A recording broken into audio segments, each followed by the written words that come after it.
Definitely numericals. They get paralyzed the moment they hear about numericals.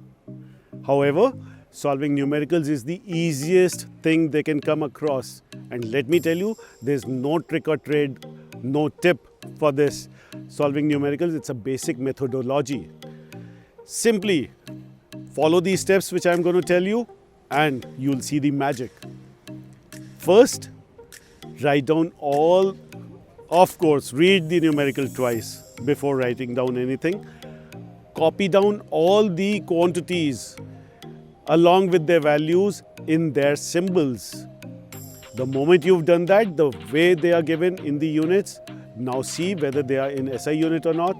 If not, convert them into SI units right then and there. And the best part is, even before you can think of solving numerical, you've started fetching your marks. That's what CBSE is all about.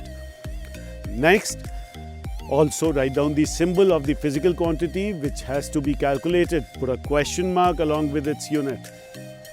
See, very simple so far. Now the biggest challenge is to understand which formula is to be used. So what you need to do is nothing else but simply write down all the formulas related to that particular physical quantity. Suppose it is velocity.